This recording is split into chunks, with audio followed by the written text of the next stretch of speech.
Salut à tous! Je voulais rebondir sur un récent fait divers de la vie politique française, qui est cette auto-mise en retrait du député Adrien Quatennens de la France Insoumise à la suite d'une gifle qu'il aurait donnée à sa femme. Alors premier élément, ça ne nous concerne pas, on s'en fout. Si ça tombe sous le coup de la loi, Adrien Quatennens devra payer une amende ou faire un peu de prison, mais ça s'arrête là. Je veux dire, il faut arrêter de politiser la vie privée des hommes politiques français et de psychologiser la vie politique tout court. Je comprends par contre que c'est un moyen, un levier pour les médias de faire un peu d'audience et surtout d'avoir du levier sur les hommes politiques, car lorsqu'on les fait culpabiliser ou lorsqu'on les invite pour leur demander des explications ou pour s'excuser en les mettant face à des contradicteurs haineux et agressifs, jamais élus par personne mais issus de groupes d'intérêt de la société civile, d'une certaine manière, les médias imposent leur culture idéologique, imposent la dictature du politiquement correct.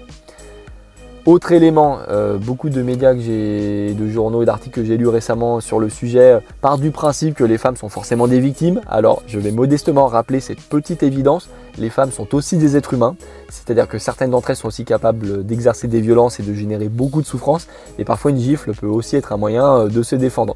Bien sûr, je ne soutiens pas ni n'encourage pas la violence, mais il faut avoir ça en tête. On ne connaît pas les circonstances de cet événement et une gifle, c'est pas non plus la fin du monde. Il faut arrêter avec ça. Il y a des boucheries actuellement dans le Donbass, il y a des gens qui meurent de faim dans le monde, il y a des Français qui meurent de froid dans les rues. Une gifle, je veux dire, c'est ridicule, on n'en a rien à foutre. Je ne vois pas pourquoi on parle de ça à la télé. Autre élément, pour un parti politique, la France Insoumise, qui se revendique du courage révolutionnaire de Che Guevara, qui souhaite changer l'ordre des choses, qui souhaite se débarrasser de l'establishment, je trouve que ce que fait Adrien Quatennens est assez lâche, est assez peu courageux en réalité.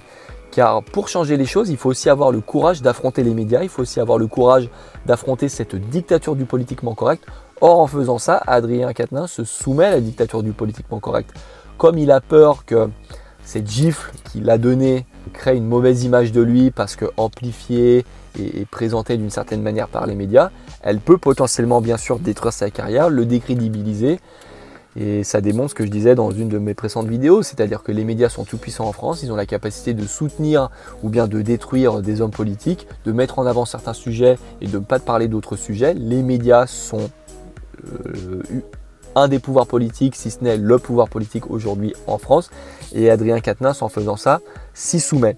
Pour prendre un contre-exemple, Donald Trump, en 2016, au cours de sa campagne, a pris le contre-pied total, a lutté contre les médias, a lutté contre le politiquement correct. C'est vrai que c'est quelqu'un qui connaît les médias, c'est-à-dire qu'il a travaillé pour les médias et avec les médias pendant des années. C'était la star de la série télé The Apprentice qui était en tête du box-office pendant des années. Et Donald Trump a démontré à son électorat qu'il était capable d'avoir le courage de ne pas utiliser le langage et de ne pas se soumettre au politiquement correct des médias et de prendre le contre-pied des médias en imposant ses thèmes et en entrant en conflit et frontal avec eux. C'est payant, je pense que c'est une des raisons pour lesquelles il a été élu.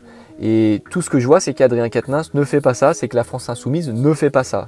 Parfois Mélenchon a cette capacité à s'énerver, à prendre le contre-pied des médias, ce qui je pense joue à sa faveur, mais le jeune Adrien Quatennens, le jeune député de la France Insoumise, qui lui a un mandat du peuple, se soumet à la dictature des médias, qui sont des gens non élus, qui sont dirigés par des groupes d'intérêt, donc des puissances d'argent qui devraient être normalement, si j'ai bien compris le positionnement de la France Insoumise, des ennemis à abattre. Or Adrien Quatennens se soumet à cette dictature du politiquement correct.